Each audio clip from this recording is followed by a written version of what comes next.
The Gateway brings you the day's news from the St. Louis region and across Missouri. It also includes stories from the Illinois side of the river and our Metro East reporter, Will Bauer. In Alton, in Belleville, in East St. Louis, in Edwardsville, in Cahokia Heights, at Scott Air Force Base, I'm Will Bauer. St. Louis Public Radio. Listen to reports from Will and all of our journalists weekdays on the Gateway, on the STLPR app, and wherever you get podcasts.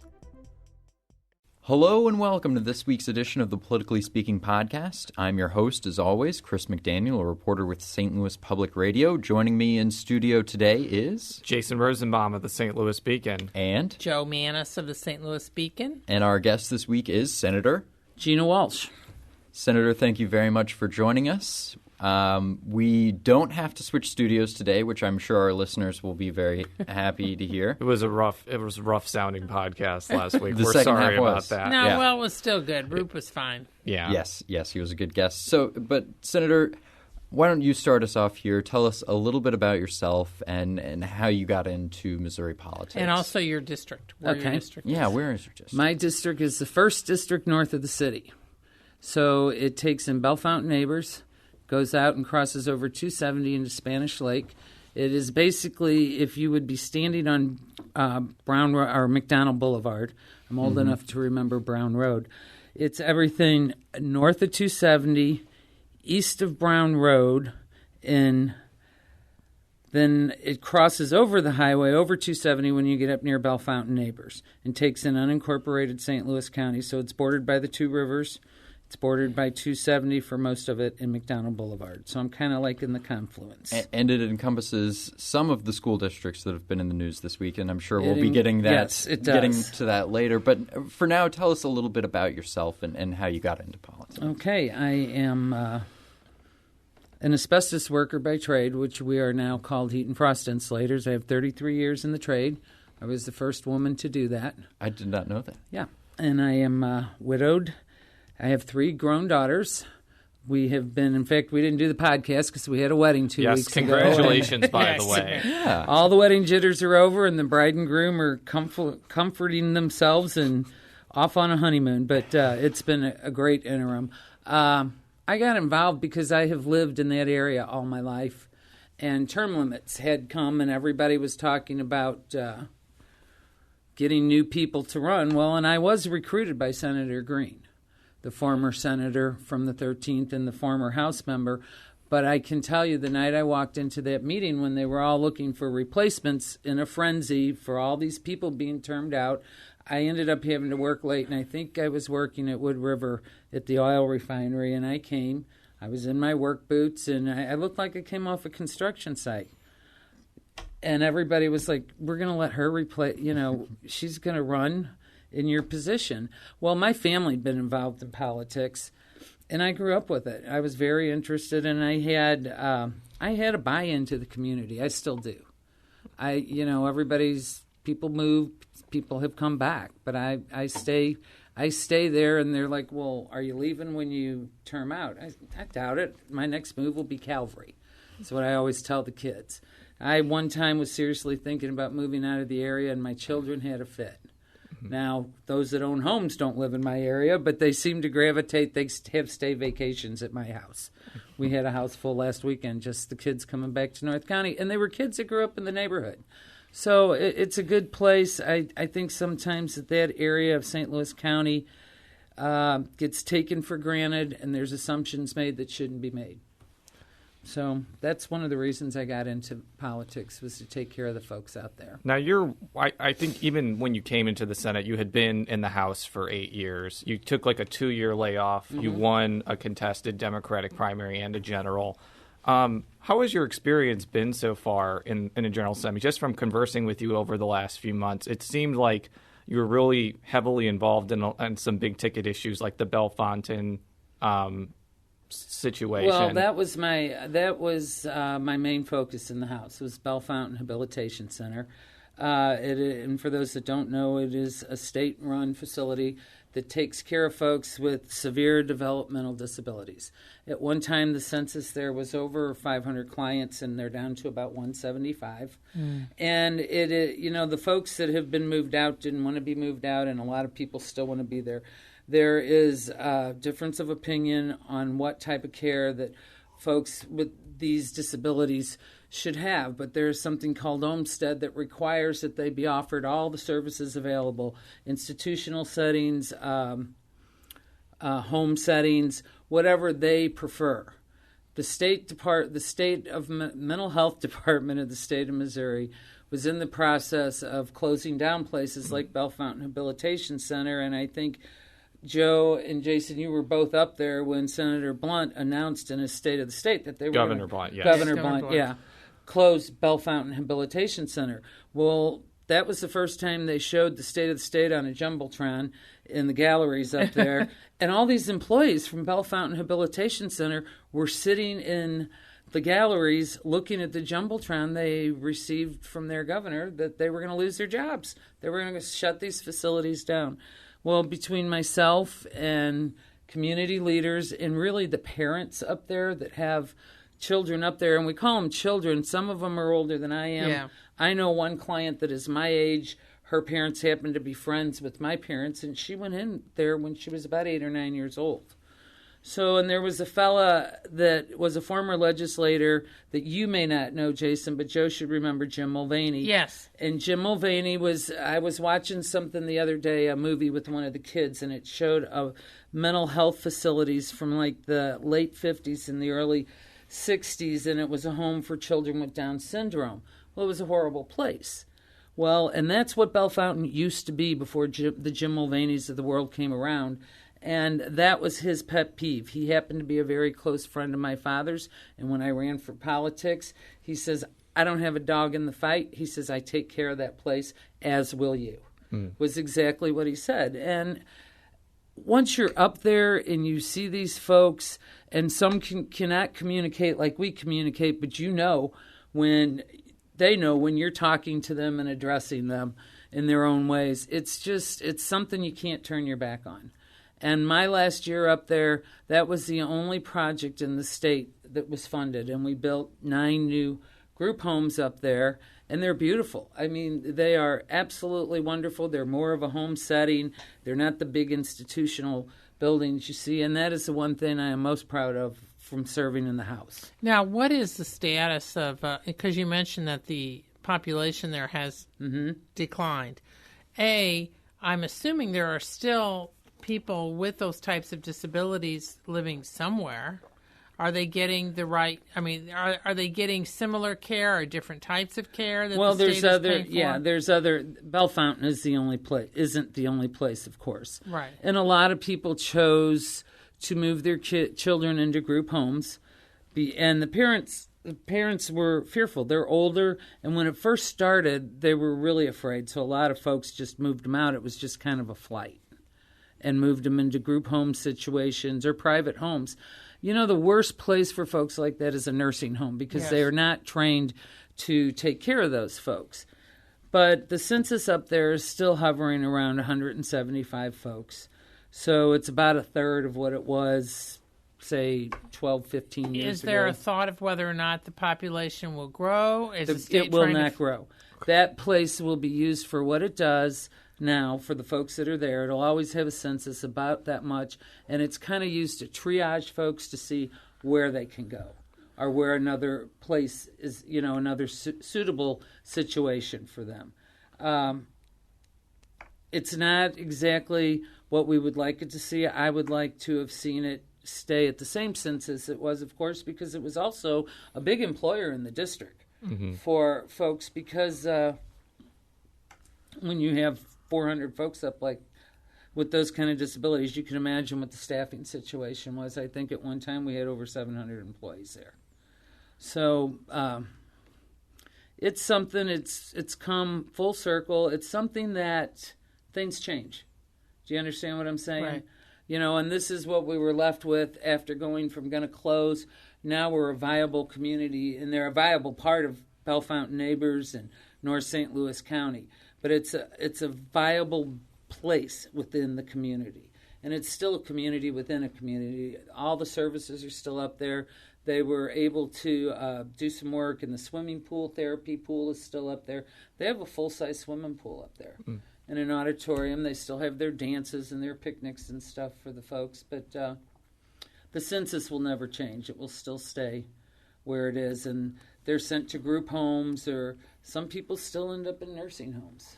And it's sad because those kind of facilities are not staffed to serve that population. Well, let's talk about one of the biggest issues facing your district. Your district does encompass Riverview Gardens, and yes.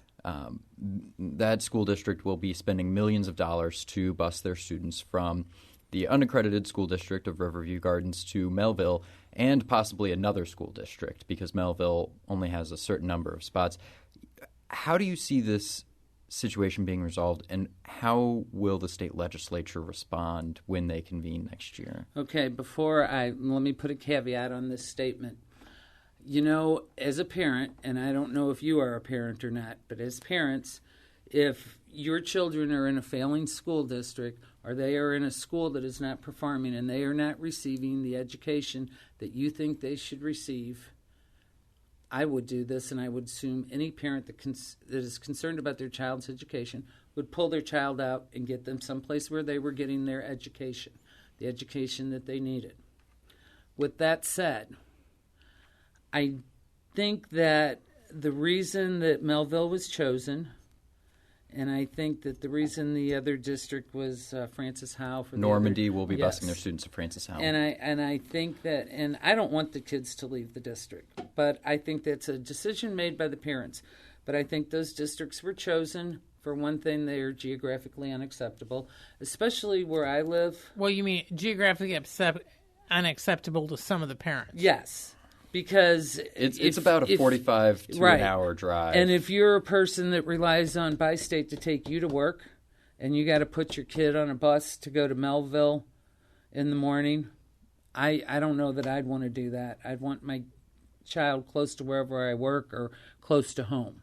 So I think that, and I could be way off base, but I think that was chosen in an effort to keep the kids closer to the district, and I think it kind of backfired. Discourage to the parents. To be discouraged from leaving. There have been many other people who have that's not a radical view of the situation. Right. But I'm not. I don't want anybody to think I'm seeing black helicopters, but I really think that was one of the reasons, and I can understand the tax dollars are going out, but the bottom line is that if you're in a failing school district, you're paying taxes, and we pay a lot of taxes up in that school district. So your child deserves the same education that all the kids in thriving school districts deserve. So we need to find out, and State Representative McNeil, I was speaking with her this morning, because none of us, and if somebody tells you they have the golden egg or the answer to this, they're crazy. But she has an idea that maybe we should extend the school year for failing schools. Have them go to school longer and have a different criteria set than what we have now, different goals that they have to meet till they get back on their feet. Now, the question is, who pays for that? Mm-hmm. Right. You know, do we have to come up with a different structure where those districts have to pay more taxes? So these are all questions that we're going to be discussing, because I have always said when it comes to I have always supported public schools, but I have also always said that we can't keep telling these folks with school choice and everything else, no, if we put our hands in our pockets and we don't have a solution.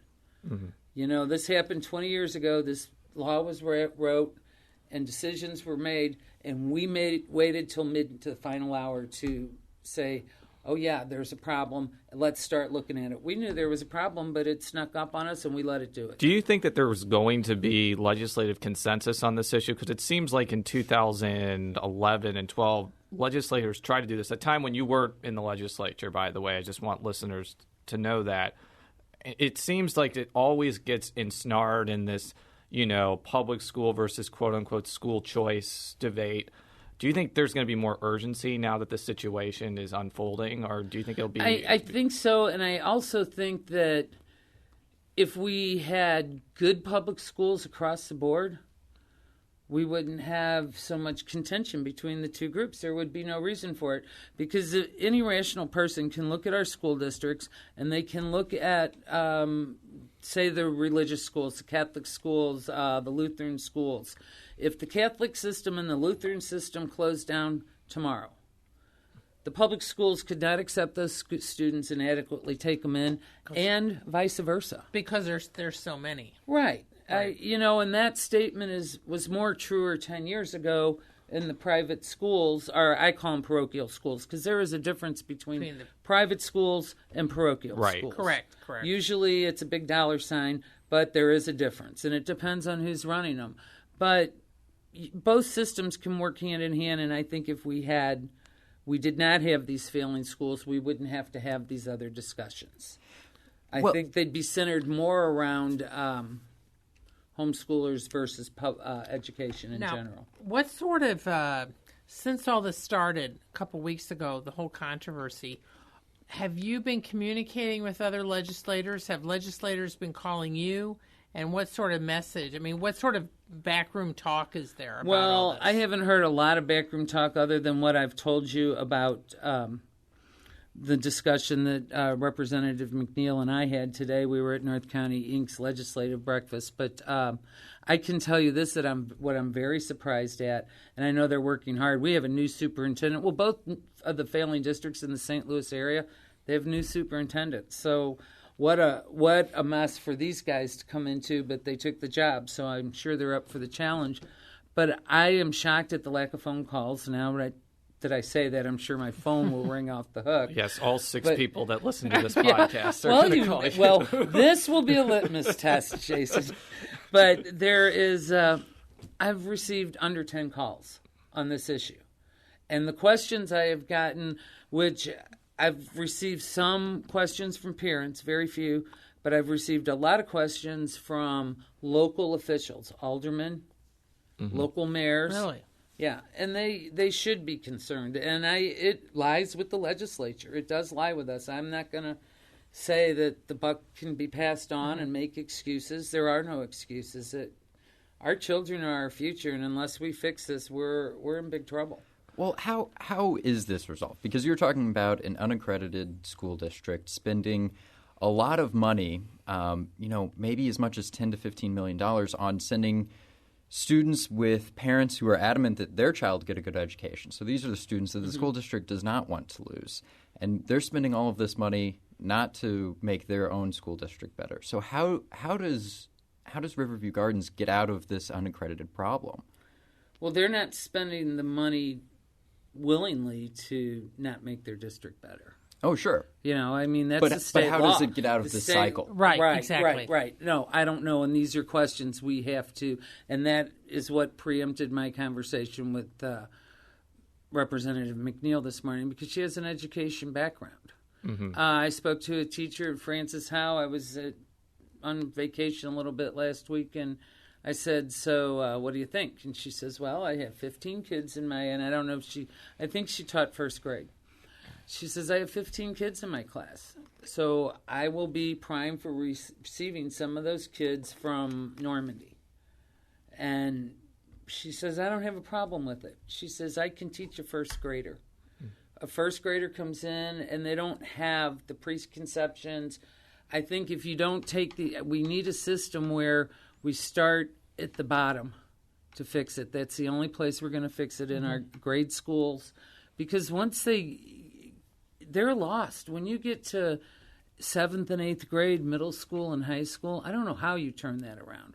But I think if you can keep a kid on track from first grade and you can keep them in the same place. I talked to a school superintendent this morning, and I don't know what district he was with. I can't remember. And they've been getting calls about folks wanting to make sure they're within the district, that they can still come there. Well, they were transfer students. So they were in his district already using another address. Now they just happen to, see what I'm saying? Yeah. So now they just happen to be, so there's going to have to be compliance officers hired, say at Riverview or wherever they go, to make sure, because I have had an alderman in my community that has said for years, a lot of these kids don't live here. So, and I don't know where they came from because my answer was a kid deserves an education. So I'm looking at, you have a sheet right there, and I'm not sure if that's the things that are going to be overridden or possibly been vetoed by the governor. These are just, you know... We're segueing here. Yes. Yes, we're okay. This is our segue into Governor Nixon's veto pen. So he vetoed, I think, 29 bills. But he's really bills. only campaigning really hard on the one, Yeah. which is the 253. 253, the tax cut bill. So my theory all along with that bill is, you know, there may be votes that get lost in the Senate. I'm not sure. But in the House, it just doesn't seem like they have the votes to override it there. With the 3 Republicans that voted against it, and with Ed Schieffer and Hodges and possibly Rorta dropping off, do you think that's dead in the water? Do you think there's a chance that that could get overridden, in your opinion? I don't know, and I read like you do the blogs, and this is where this came from. Yeah. But there's a chance. It's a scary thing. I really think that when that bill passed, everybody in those chambers were looking around at each other thinking, what did we just do?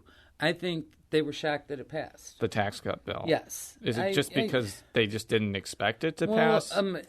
Or just what was in it? I think they didn't expect it to pass, and I don't know if I have it here in this list, but it's like $800 million. Yeah. That's up just to a prescription. $1.2 billion. That's just a prescription stuff that'll be put on. The whole is $800 million, and that would be equivalent of shutting down Missouri Department of Mental Health throughout the state. Mm-hmm. Okay? Yeah. But what it will do is you're going to be taxing your prescriptions. You're going to be taxing people on fixed incomes, people that can't afford to buy groceries now. So you're still a definite no on that. Oh yeah. I'm kind of. I don't know, Jason. What do you think? Is there? Because one of the things I was wondering about was now you have several groups that are already running ads. Most of those groups are wholly or largely funded by donations from one man, financier Rex Singfeld. Because we don't have campaign donation limits in this state, Singfeld can also give money to any candidate and often has given. Mm-hmm. I mean, so there's a potential that some of these people wavering in the House, there may be potential donations that they may be told would come their way if they would vote to override. I mean, I'm hearing that there's a lot of hardball going on, a lot of discussions. Now, granted, they were focusing largely on the House, but as a senator, I mean, is there any chance there would be any sort of filibusters, or is that going to be on something else, or is it pretty much, since the Democrats are so much outnumbered in the Senate, you guys are going to hopefully rely on the House to block some of these overrides? Well, you know, I'm always a good foot soldier, Joe. So when my orders come down, I'm willing to take them. And we have not met about the upcoming veto session, but personally, if I'm asked, I'm going to stand up on it because this is going to hurt a community I serve. Mm-hmm. And we have, you know, you've watched it over the last 10 years. I've seen you both up there in the halls, and I don't know what your opinions are, but my opinion is when we make decisions like this, we have skipped over even the middle class, and we are blatantly putting it on the backs of the folks that can never afford it. Mm-hmm. And that's where we are with this kind of legislation. I think that there is room for a compromise and that we need to go back next year and work on something different than 253. Now, you kind of mentioned that you were, quote unquote, willing to stand up, loyal foot soldier. You were kind of heavily involved in some filibusters on bills that were perceived as, antagonistic toward organized labor, quote unquote, paycheck deception, paycheck. I forgot. There he goes with that segue again, Joe. It's the bill protection. Dealing with payroll deduction. That is the most neutral. It's a mouthful. So I guess my question, that was a horrible segue. I apologize. And really the bill that I was involved the most in was the Senate Bill 1, yes, which and the was Second Injury Fund, yes, Second Injury Fund. The prevailing wage. So right. Yes. I guess my general question is, I've always perceived that there's enough filibuster power in the Senate to really stop things, and even if it goes to the governor, he vetoes it, and there's probably not enough support. how is it what's been kind of your experience on those issues in the Senate? Do you think that labor has a strong enough block there to kind of block things, or do you think they're outgunned and constantly under if I attack? would say that we are strong enough, I would be letting my guard down. There's always room for improvement, and I don't know how much, just for an explanation for all 6 of your listeners, I'm sure Joe has thousands of them, but the 6 of your folks that are listening. He's got more than me. What paycheck deception, since I'm president of the Missouri Building and Construction Trades, is what we call it. What that means is representation that you don't have to pay for, is what that bill is all about. So that means that I could be not a member of your union, but I receive the same benefits. I am negotiated the same wage as Joe is, who pays union dues. And that's not fair. She probably knows more. She was actually in a union at the Post-Dispatch. So. Yeah, and that doesn't that's not fair to the members. We are way past an age where folks think that labor leaders are big thugs that drive fat cars and have fat wallets. I'm here to tell you that I've seen both sides of it, and I grew up with the labor leaders of today, and they're young men with college degrees and sometimes young women. And this is the atmosphere they grew up in. They're middle-class working people, and they just want to provide their members with a nice middle-class living. Now, Speaker Jones has indicated, and hopefully we're going to be lucky enough to have him next next Ooh, week as the next guest. Podcast. We'll see. You can add another. This will be. Well, 7. I'm sure this will be a well listened to one as well as this one. Yeah, because actually you're dealing with a lot of great stuff. Has indicated that next session he definitely wants to go for right to work again.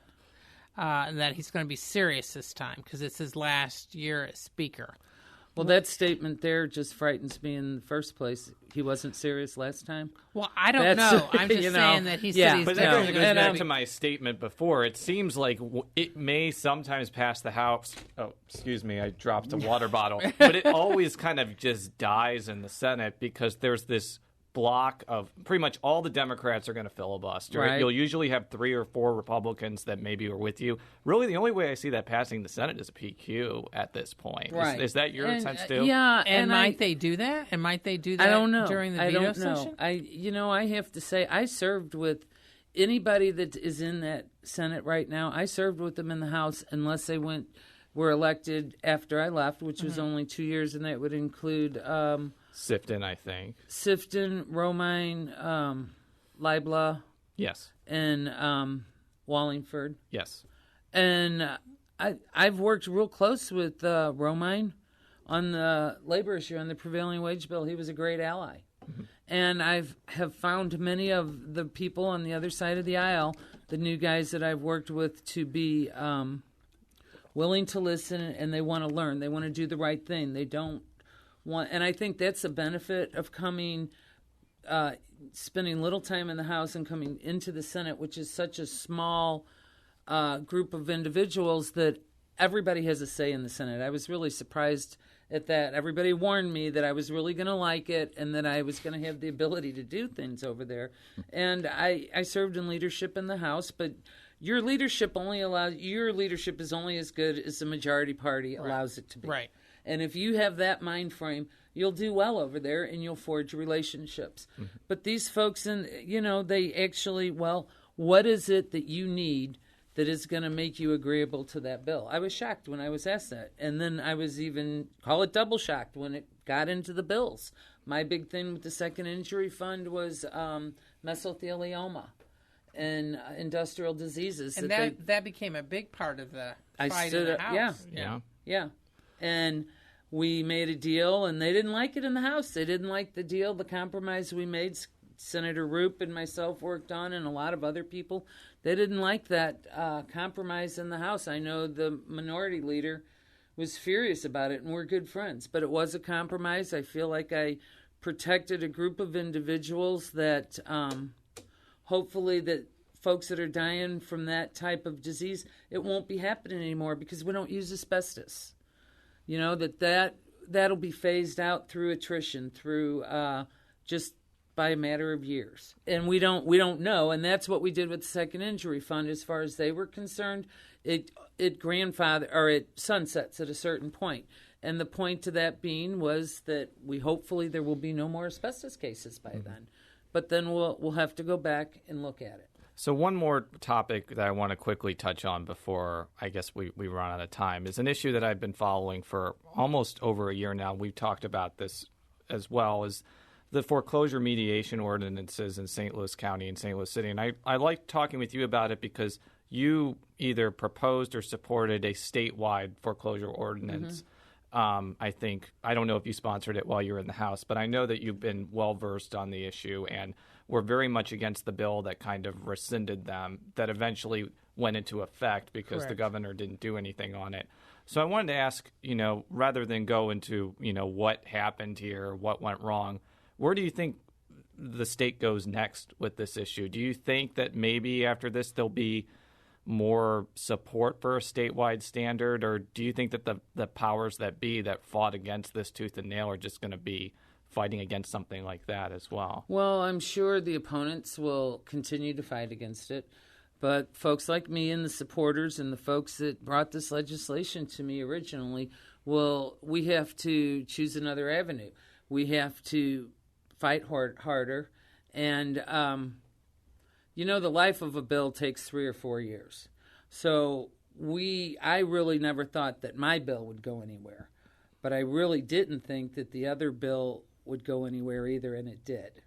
And that's what's hurtful, because that was a big step when St. Louis County signed in that ordinance. It was a striking ordinance because it was so different from state law. State law has a very quick foreclosure process. This slowed it down and tried to stop mistakes. All that's dead now. I mean, the bottom line is that's it's all dead, but now.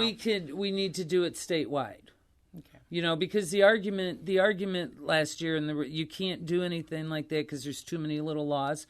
Well, I didn't see any reason why not to let that ordinance stand, since there isn't anything like that in the state until we have something.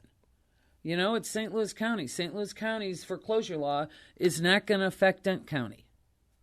Bottom line, they're two different municipalities. So I was heartsick that it passed, and I just think that we need to continue to fight and be stronger next year and come up with something better, maybe some kind of compromise that we can sit down with the banking community and come together with something that will help the folks. Because as you know, in this area, it was one of the hardest hits in home foreclosures. Absolutely. The issue will still remain even though this is gone. Yes, the issue is not resolved. Well, I think that just about does it for this week's show. But as Joe mentioned earlier, next week we should be having House Speaker Tim Jones on, so you'll want to tune into that one. You can read all of my stories at stlpublicradio.org. You can read all of Joe and Jason's stories at stlbeacon.org. You can follow me on Twitter at @CSMcDaniel. You can follow Jason on Twitter at Jay Rosenbaum. And you can follow Joe on Twitter at Jay Mannis. That's JMANNIES. And you can follow the Senator on Twitter at Walsh Gina. Thank you very much for joining us today. We'll be back next week. Until then, so long. If you have a smart speaker, you have access to the entire world of NPR and St. Louis Public Radio. All the latest news and all the captivating stories. Activate our voices with yours by telling your smart speaker to play St. Louis Public Radio.